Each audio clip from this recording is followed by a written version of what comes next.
اس راستے پر گامزن ہو جاؤ اور بالخصوص اپنے گھروں میں تلاوت قرآن کا ایک طریقہ اپنا لو، ایک ماحول پیدا کر دو کہ جب صبح نمودار ہو تو آپ کے گھروں سے تلاوت قرآن کی آواز آتی ہے، جب لوگ سونے لگے تو آپ کے گھروں سے تلاوت قرآن کی آواز آتی ہے، آپ کے بچے قرآن گنگناتے رہیں، قرآن پڑھتے رہیں، علماء کے تقاریر، ان کی نصیحت آموز باتیں، نعت خوانانہ رسول کی نعت کے اشعار، یہ سن کر زندگی گزارو۔ گانے بجانے کودنے سے آپ کا نہ دنیا میں بھلا ہوگا نہ آخرت میں بھی آپ کو فائدہ ملے گا۔ اس لیے آپ پر لازم و ضروری ہے کہ علماء کی باتوں پر عمل کر کے دین سمجھیں، دین سے قریب ہوں، صحیح معنوں میں مسلمان ہوں، ایمان کے تقاضے کے مطابق آپ عمل کریں، اور علماء اہل سنت کے جو مدارس ہیں بالخصوص دارالعلوم برکات غوث اعظم کے تعاون میں آپ حد درجہ کوشش کرتے رہیں، حصہ لیتے رہیں، خود تعاون کریں اور دوسروں سے بھی تعاون کروائیں۔ آپ تعاون کریں گے اس کا ثواب آپ کو ملے گا، اور آپ کے ذریعہ اگر کسی اور نے تعاون کیا تو انہیں تو ثواب ملے گا ہی ملے گا،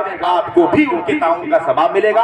حدیث پاک ہے من سنّا سنتن حسنتن فلہ اجرھا واجر من عمل بها، جس نے کسی نیک چیز کی بنیاد ڈالی اسے اس کا اجر ملے گا، اور اس پر جو قیامت تک عمل کرتے رہیں گے اس کا اجر بھی انہیں ملے گا، اور ان کے اجر سے کچھ کمی نہیں کی جائے گی۔ اس لیے آپ حضرات ضروری سمجھ کر صحیح معنوں میں اب مشکلات کتنے جھیلو گے، ذلتوں میں کتنے آپ ڈوبے رہو گے، آپ ہوش کے ناخون لو اور اپنے آپ کو بیدار کرو، اپنے ایمان و عقیدے کو پہلے محفوظ کرو، بد مذہبوں سے دوری اختیار کرو، اور ایمان و عقیدے کی حفاظت کے ساتھ عمل کرنے کی کوشش کرو۔ میدان عمل میں اگر آپ قوی ہو گئے آپ کا سب کچھ طاقت ہوگا ہو جائے گا، سب کچھ آپ کا بن جائے گا، اور آپ دنیا اور آخرت دونوں میں کامیاب ہو جائیں گے۔